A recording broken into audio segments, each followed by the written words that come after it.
بالله السميع العليم من الشيطان اللعين الرجيم. بسم الله الرحمن الرحيم. الحمد لله الذي هدانا لهذا وما كنا لنهتدي لولا أن هدانا الله لقد جاءت رسل ربنا بالحق والصلاة والسلام والتحية والإكرام على النبي القرشي الهاشمي المقربي المصطفى مولانا ومولى الثقلين جد الحسن والحسين أبي القاسم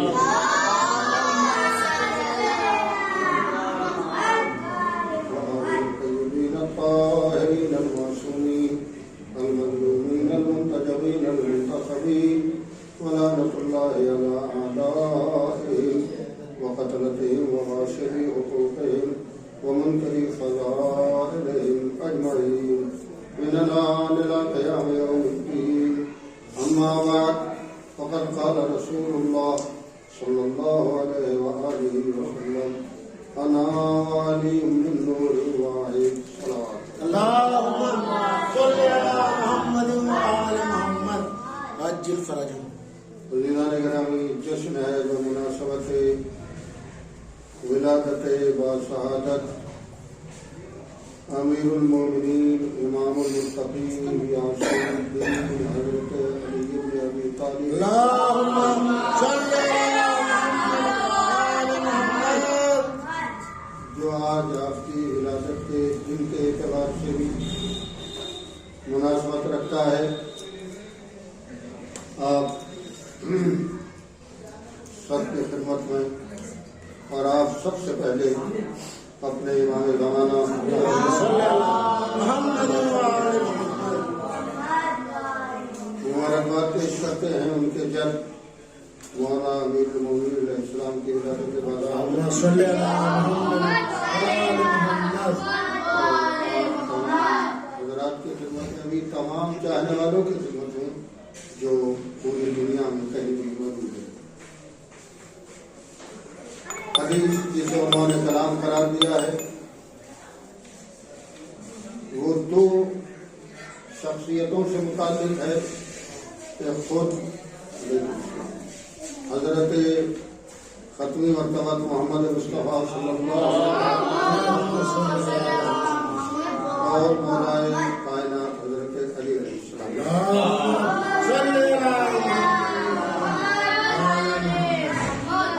فرماتے حضور انا وعلی من نور واحد، میں اور علی ایک ہی نور سے.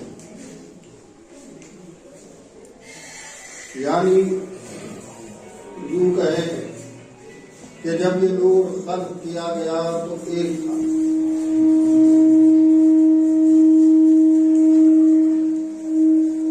اور جب خلقت کے بعد انبیاء کرام علیہ السلام کی پاک و پاکیزہ پشتوں اور مقدس خواتین کی پاک و پاکیزہ رحموں سے ہوتا ہوا جب جناب عبد المطلب علیہ السلام تک پہنچا تو پھر یہ نور دو حصوں میں تقسیم ہوا. روایت کے بقول حضور خود مولا سے فرماتے ہیں یا علی، عبد المطلب کے بعد یہ نور دو حصوں میں اس طرح تقسیم ہوا کہ آدھا نور صلب عبد المطلب میں گیا جس سے میں پیدا ہوا، اور آدھا نور صلب ابو طالب میں گیا جس سے تم دنیا میں آئے. اللہ نے بھی دونوں کے لیے عجیب و غریب اہتمام کیا. جب حضور کی ولادت ہوئی اس وقت بھی ایسے ایسے علائم اور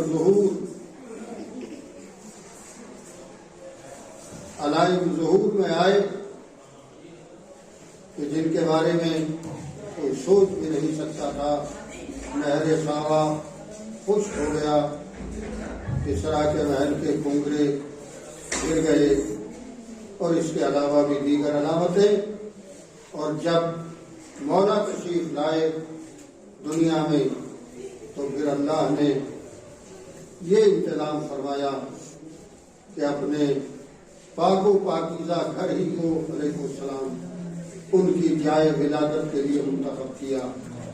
دنیا کا کوئی بچہ ایسا نہیں پیدا ہوا جو کسی مسجد میں بھی پیدا ہوا ہو. یہ علی کا شرف ہے کہ وہ مسجد میں نہیں خانہ کعبہ میں پیدا ہوا.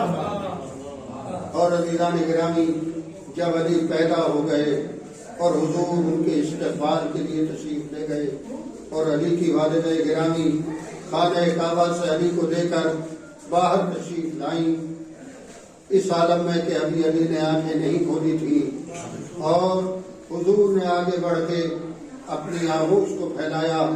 علی نے ماں کی آغوش کو چھوڑا, حضور کی آغوش میں تشریف لائے. امامت نے نبوت اور رسالت کے خوشبو کو محسوس کیا, محسوس کرتے ہی آنکھوں کو کھولا اور اب پھر وہ منظر آیا, اب پھر وہ منظر نظر آیا کہ کعبے میں نصف نور ملا. یہ وہ موقع تھا کہ وہ نور کہ جو کبھی الگ الگ ہو گیا تھا آج پھر ایک جگہ اس طریقے سے اکٹھا ہو گیا.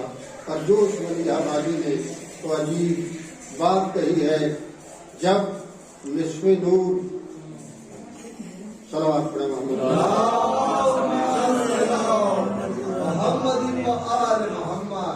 بہرحال کہ جب کعبے میں نصف نور ملا, نصف نور سے خالق نے اپنے کو کردگار نے دیکھا. اللہ کا اپنے کو اس طریقے سے دیکھ لینا کہ جسے غرور کہا جا سکے. یہ اسی کو زیب بھی دیتا ہے کہ وہ اپنے کو غرور سے دیکھے. اور ظاہر ہے کہ وہ بھی یہ دیکھ رہا تھا میں نے جس نور کو پیدا کیا تھا وہ کتنی چمک والا ہے, وہ کتنی گویا تابانی والا ہے, وہ نور کتنا درخشاں ہے. قدرت اس بات کو دیکھ رہی تھی اور پھر یہ دونوں نور جو پھر ایک جگہ اکٹھے ہو گئے اس طریقے سے اپنی ذمہ داریوں کو پورا کر رہے تھے کہ جہاں پیغمبر دکھائی دیتے تھے وہیں علی نظر آتے تھے. اگر پیغمبر مکے میں ہیں علی مکے میں ہیں, اگر پیغمبر مدینے میں ہیں علی مدینے میں ہیں, پیغمبر میدان میں ہیں علی میدان میں ہیں. جہاں جہاں بھی پیغمبر ہیں وہاں وہاں علی موجود ہے. کبھی علی کو جدا نہیں کیا جا سکتا.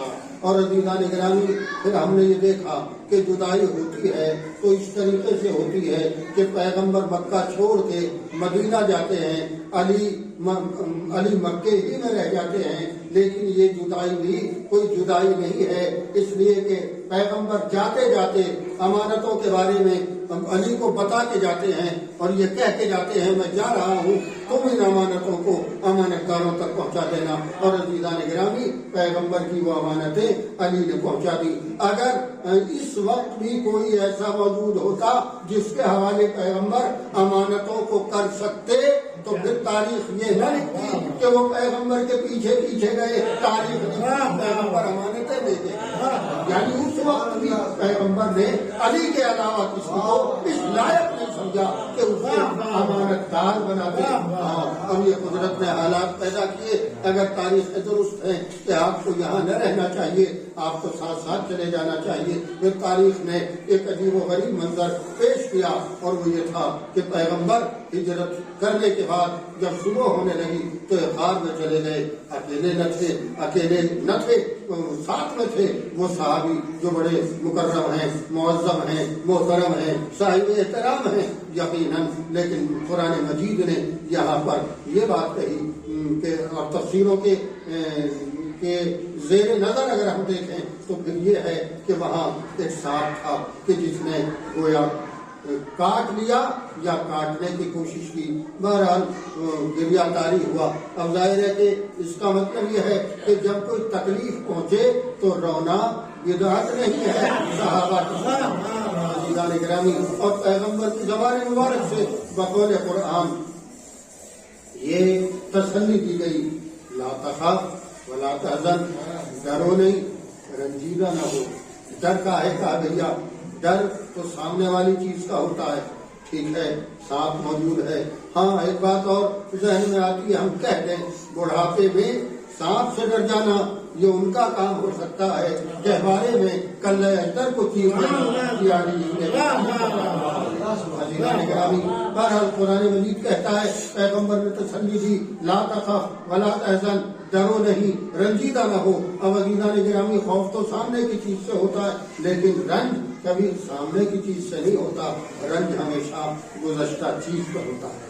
عزیزان گرامی، ایسی آخر کون سی بات ہے کہ جس کا ان کو رنج ظاہر ہے؟ اب اس کے علاوہ ہم کیا کہہ سکتے ہیں کہ یہ بھی روکے گویا اعلان کر رہے ہیں، کہیں ڈھونڈنے کی ضرورت نہیں ہے، ہم تو موجود ہیں۔ مگر عزیزان گرامی، قدرت جب چاہتی ہے تب اس کا کوئی چاہنے والا دشمنوں کی نظر میں آتا ہے، ورنہ قدرت کو تو اتنا اختیار ہے کہ فرعون لاکھ کوشش کرے مگر موسیٰ کو پیدا کر دیتا ہے۔ قدرت کو تو اتنا اختیار ہے کہ اپنے آخری رہبر کو وہ پردہ غیب میں آج تک چھپائے ہوئے ہے، کوئی اس کا پتہ نہیں پاتا۔ اور عزیزان گرامی، بہرحال یہ مولا کائنات علیہ السلام ہے جن کی زندگی ہمارے لیے ایک نمونہ عمل ہے، خصوصاً ان کی زندگی کی میں قائم ہونے والا عدالت و انصاف جو ان کے ذریعے سے سامنے آیا ہے، وہ ہمارے لیے گویا مثال ہے اور ہمارے لیے درس ہے اور ہمارے لیے سبق ہے۔ ہمیں اس سبق کو حاصل کرتے ہوئے اپنی زندگی میں بھی عدل و انصاف کو قائم کرنے کی اور اپنے ذریعے سے قائم کرنے کی کوشش کرنی چاہیے۔ علی خود کہتے ہیں، اگر میں نے دیکھا کہ ایک چیونٹی بھی ایک چھوٹا سا ذرہ اپنی چونچ میں دبا کے ظلم کے عنوان سے لے جا رہی ہے اور مجھے معلوم ہو گیا تو میں چیونٹی کے منہ سے بھی میں اس ذرے کو نکال لوں گا۔ عزیزان گرامی، یہ علی کی عدل و انصاف کی باتیں ہیں۔ اور پھر یہاں تک بات کہی گئی، جب علی کو سر اقدس کو ضربت لگی تو کہنے والے نے جب تبصرہ کیا، علی کے زمانے کے گزرنے کے بعد، بہت زمانے کے بعد، گویا آج کے ماضی قریب میں جب تبصرہ ہوا تو تبصرہ یوں ہوا کہ علی کو ان کے عدل و انصاف نے قتل کر دیا۔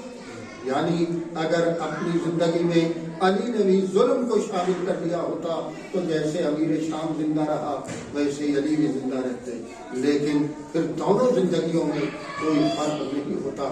دنیا نے علی کے دامن پر اس طریقے سے دھبا لگانے کی کوشش کی کہ علی کو سیاست نہیں آتی تھی، لیکن علی نے خانہ کعبہ میں پیدا ہونے کے بعد اور مسجد کوفہ میں سب پہ ضربت لگنے کے بعد اور ضربت لگنے کے بعد یہ کہہ کر کہ خوش کو برب الکعبہ، کعبے کے پروردگار کی قسم میں کامیاب ہو گیا، یہ اعلان کیا کہ تمہاری نظر میں ہو سکتا ہے علی کو سیاست نہ آتی ہو اور میں تمہاری بات کی تائید کیے دیتا ہوں، علی کو سیاست تو آتی ہے، مکاری نہیں آتی۔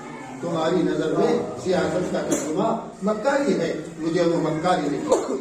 اب رہ گیا میری زندگی کا سوال، تو یاد رکھو وہ زندگی جو خانہ کعبہ سے شروع ہوئی تھی، مسجد کوفہ میں آ کے ختم ہو گئی، وہ تو رب الکعبہ، رب کعبہ کی قسم ایک کامیاب زندگی ہے، بلکہ کامیاب ترین زندگی ہے۔ بس عزیزان گرامی، آئیے ہم سب مل کر دعا کرتے ہیں بارگاہ پروردگار میں اس مبارک شب میں، خدایا ہماری عبادتوں کو قبول فرما، خدایا جو بیمار ہم کو شفا عطا فرما، جو مقروض ہم کا قرض عطا فرما، جو بے اولاد ہم کو اولاد عطا فرما، جو بے روزگار ہم کو روزگار عطا فرما، ہمارے گناہوں کو معاف فرما، آئندہ بھی گناہوں سے دور رہنے کی توفیق عنایت فرما، ہمارے معاملے